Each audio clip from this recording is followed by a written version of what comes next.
पुर्तगाल में रहने वालों के लिए भाई गुड न्यूज आ गया है। गुड न्यूज के साथ भाई आपको बता चलूं बैड न्यूज भी है, वो दोनों न्यूज़ आपके साथ डिस्कस करने जा रहे हैं। वीडियो का टॉपिक बड़ा इंपॉर्टेंट है, काफी अरसे के बाद आपसे मुलाकात हो रही है यूट्यूब के ऊपर अपनी वीडियोस के अंदर, पुर्तगाल के अंदर वो भी। तो वीडियो कंटिन्यू करने से पहले सबसे रिक्वेस्ट है कि चैनल को सब्सक्राइब लाजमी कर लीजिएगा। अच्छा भाई, जैसे आपको पता है कि पुर्तगाल के अंदर आपको कोई लीगल असिस्टेंस चाहिए, आर्टिकल 92 के अंदर आप TRC लेना चाहते हैं अभी पुर्तगाल में विद इन 3 मंथ्स, तो आप टीम से कॉन्टैक्ट कर सकते हैं, डिस्क्रिप्शन में कॉन्टैक्ट डिटेल मौजूद है। अच्छा, आज का जो टॉपिक है हमारा बड़ा इंपॉर्टेंट है। काफ़ी दिनों से कोशिश कर रहा था कि वीडियो बनाऊं, क्योंकि आपको जैसे पता है, मेरे अगर फॉलो कर रहे हो तो लास्ट टाइम मैं फिनलैंड में था। फिनलैंड में मेरी तबीयत ख़राब हो गई थी। जो लोग मुझे पर्सनली जानते हैं उनका बहुत शुक्रिया, उन्होंने मुझे मैसेज किया और इंस्टाग्राम पे और व्हाट्सएप पे भी कॉल की, हालचाल पूछा कि भाई आपकी तबीयत अब कैसी है। तो असल में मुझे वर्टिगो हो गया हुआ था बहुत। ट्रैवलिंग तो आपको पता है 1 साल से मुसलसल ट्रैवलिंग पे हूँ, तो वर्टिगो की वजह से, एयर प्रेशर की वजह से, जब लैंडिंग और टेक ऑफ होता है तो एयर प्रेशर की वजह से मुझे इन्फेक्शन हो गया, जिसके वर्टिगो आप सर्च कर लीजिएगा क्या होता है। चक्कर आते हैं, आप खड़े नहीं हो पाते। तो अल्हम्दुलिल्लाह आई एम फाइन नाउ।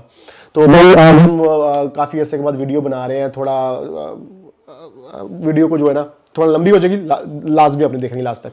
अच्छा, पहले हम जो पुर्तगाल की एक जो अच्छी खबर है वो हम पहले डिस्कस करते हैं। अच्छी खबर ये है कि जैसे आपको पता है कि लास्ट ईयर पुर्तगाल में 2024 के अंदर जनरल इलेक्शंस हुए थे, यानी कि नई गवर्नमेंट बनी थी। और जो नई गवर्नमेंट बनी, जो पार्टी जीती थी, उन्होंने आते ही इमिग्रेशन पॉलिसीज़ को ही चेंज किया। सबसे पहला उनका टारगेट था इमिग्रेशन पॉलिसीज़ को चेंज किया जाए, इमिग्रेशन को रोका जाए, इमिग्रेंट्स को रोका जाए, जो आने वाले इमिग्रेंट्स हैं। और इसके साथ ही उन्होंने पुर्तगाल के बड़े ज़बरदस्त और इमिग्रेंट्स की फेवर में जो आर्टिकल से आर्टिकल 88 और 89, आप इलीगल भी आते थे यूरोप में, तो आप उस आर्टिकल के तहत आप अपना कार्ड शार्ड ले सकते थे और आप इजीली लाइफ गुजार सकते थे। इवन आप टूरिस्ट वीज़ा पे आते हैं तो अपने मामला कर सकते थे। आते ही उन्होंने ये मामला कर दिए बंद।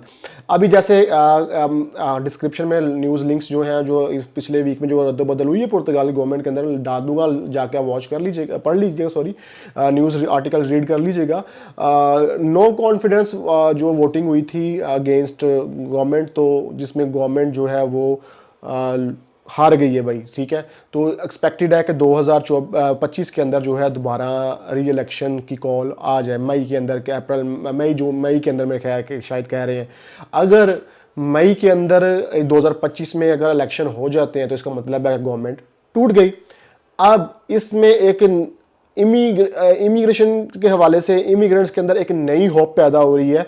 इसके मैंने कल मैं अपने एक लॉयर के साथ भी बैठा हुआ था, डिस्कस कर रहा था। उसका मे भी क्योंकि ये वाली जो पॉलिसीज़ बनाई थी, आते ही इन्होंने ज़्यादातर पॉलिसी जो इमिग्रेशन पॉलिसीज़ को चेंज किया गया था, मामला किए गए थे, तो वही फेल होगी इनकी। तो कहता हो सकता है, ये वकील का कहना था, उसका हर बंदे का अपना एक पॉइंट ऑफ व्यू होता है। उसका ये पॉइंट ऑफ व्यू था कि हो सकता है कि नेक्स्ट जो आने वाली गवर्नमेंट है वो शायद इन पॉलिसीज़ को रिवर्स कर दे। दोबारा भी हो सकता है कोई ऐसा लॉ बनाए दोबारा, जो अगर कोई पार्टी को ऐसी पावर में आ जाती है जो इमिग्रेशन और इमिग्रेंट्स के हक में है, तो भाई वो उनके लिए वो एक फेवर दे सकती है उनको। ये उसका अपना पर्सनल ओपिनियन, हर बंदे का अपना पर्सनल ओपिनियन होता है। तो ये हमें भी समझ आती है, हाँ ठीक है, चलो एक होप आ गई है कि भाई अगर नई गवर्नमेंट आती है तो शायद हो सकता है ये फाइल लॉक सिस्टम दोबारा स्टार्ट करने के चांसेस दोबारा। क्योंकि आप एक चीज़ देखें कि लास्ट ईयर जो इमिग्रेशन में जो इमिग्रेंट्स ने टैक्स पे किया और 3.7 बिलियन यूरो टैक्सेस पे किए हैं। 3.7 बिलियन यूरो, मिलियन नहीं बिलियन यूरोज, जो कि ना कुछ करके, कोई इंडस्ट्री नहीं लगाई, कोई इन्वेस्टमेंट नहीं, गवर्नमेंट है, और वो गवर्नमेंट ने सिर्फ ऐसे ही अपने पास उनको अकाउंट में आ गए हैं भाई। तो ये एक बहुत बड़ी अमाउंट बनती है, तो बड़ा इफेक्ट पड़ता है कंट्री की गवर्नमेंट की पोजीशन जो होती है, पहले के मुआशी पोजीशन होती है, उस पर बड़ा फर्क पड़ता है कि गवर्नमेंट को पैसा आ रहा था, तो अब वो भी आना बंद हो गया, कम हो गया भाई, काफ़ी कम हो गया है। तो इस हवाले से हम इसको पॉजिटिवली सोच सकते हैं और दुआ कर सकते हैं कि ऐसा ही हो कि ऐसी पार्टी जो अगर इलेक्शन होते हैं, ऐसी पार्टी आए जो कि इमिग्रेंट्स की फेवर में हो और ऐसी पॉलिसी बनाए कि फाइल लॉक दोबारा ओपन हो जाए, तो फिर जो बेचारे फंसे हुए यूरोप में वो दोबारा से कार्ड यहाँ पे ले सकें। एक तो ये हो गया, ये होगी गुड न्यूज़। अब हम आते हैं बैड न्यूज़ की तरफ। बैड न्यूज़ क्या है?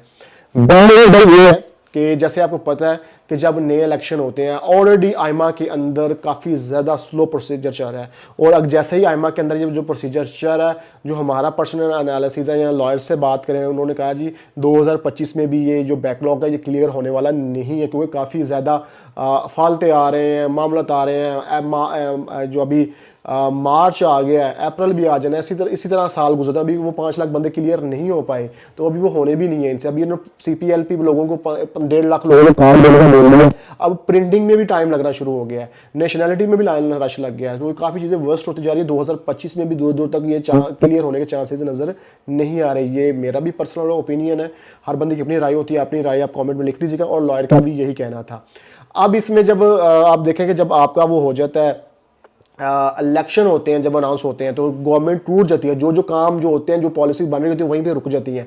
अगर गवर्नमेंट टूटती है और इलेक्शन रिकॉल होते हैं, तो उसके लिए केयर टेकर गवर्नमेंट भी आ जानी है, मामला तो प्रोसीजर स्लो हो जाने हैं, और स्लो हो जाने हैं, जहाँ जहाँ काम है वो यहीं रुक जाने हैं। ये एक बैड न्यूज़ आप कह सकते हैं कि हो सकता है एक्सपेक्टेड अगर इलेक्शन, क्योंकि अभी काम नहीं, गवर्नमेंट के चल रही गवर्नमेंट के अंदर काम नहीं हो रहा था, जब गवर्नमेंट टूट जानी है तो फिर कैसे काम होगा? तो ना तो इनके सर पे कोई बैठने वाला, ना कोई इनको प्रेशराइज करने वाला। जब तक फिर नई गवर्नमेंट नहीं बनती, नई पॉलिसीज नहीं बनती, या इन्हीं पॉलिसी के ऊपर गवर्नमेंट नहीं काम करती, तब तक काम बहुत ज़्यादा स्लो होने के चांसेस हैं।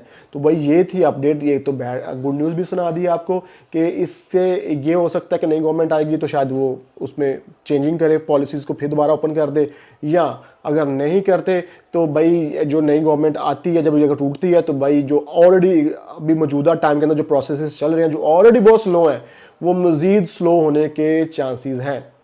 इस बारे में आपकी क्या राय है? कमेंट आपने लाजमी करना है, फ्रीडम ऑफ स्पीच है भाई, आप कमेंट में कुछ कर सकते हैं।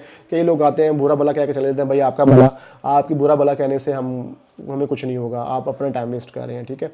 तो भाई ये थी अपडेट। बाकी अगर आप पुर्तगाल में आके आर्टिकल 92 के अंदर कार्ड लेना चाह रहे हैं, तो आपको सक्सेस स्टोरीज भाई मेरे जाएँ, सोशल अकाउंट्स पर जाएँ, जाके चेक करें कितनी सक्सेस स्टोरीज हमने डाल दी हुई हैं, और हमारा जो कार्ड है वो भी आ रहे हैं। था कोई चीज़ अपने सोशल मीडिया से कट ऑफ था, मोबाइल यूज़ नहीं कर रहा था।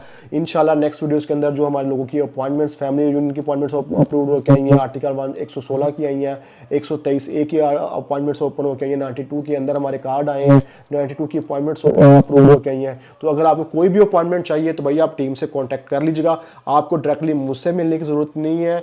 आपका बहुत बहुत शुक्रिया कि आप कहते हैं कि भाई आपसे मिलना है, तो आपका एक प्यार है, उसका बहुत बहुत शुक्रिया। लेकिन आप लीगल असिस्टेंस चाह रहे हैं तो भाई आप ऑफिस जाएं, टीम से कांटेक्ट करें, डायरेक्ट पुर्तगीज लॉयर से मिले, जाके बाय लॉ अपना काम करवाएं, ताकि आपको पता हो, और कॉन्ट्रैक्ट साइन करें वहाँ पे लीगल लॉयर के साथ, ताकि आपको पता हो कि आप लॉयर के साथ काम करवा रहे हैं, और लॉयर को पता हो मैंने कॉन्ट्रैक्ट साइन किया और मैंने का काम करना है, ताकि आपका टाइम वेस्ट ना हो। तो ये थी जी आज की अपडेट। अपनी दुआओं में याद रखिएगा, दुआ कीजिएगा, थोड़ी इन्फेक्शन अभी भी है, वो जल्द से जल्द रिकवर हो जाए, और फिर हम कंटिन्यूसली जो है ना अपने फिर एक दफ़ा एक्टिव हो जाएं सोशल मीडिया अपने प्लेटफॉर्म्स के ऊपर। अपना बहुत सारा ख्याल रखें, मिलते हैं नेक्स्ट वीडियो में एक नई इन्फॉर्मेशन, एक नए टॉपिक के साथ जी। अल्लाह हाफिज़।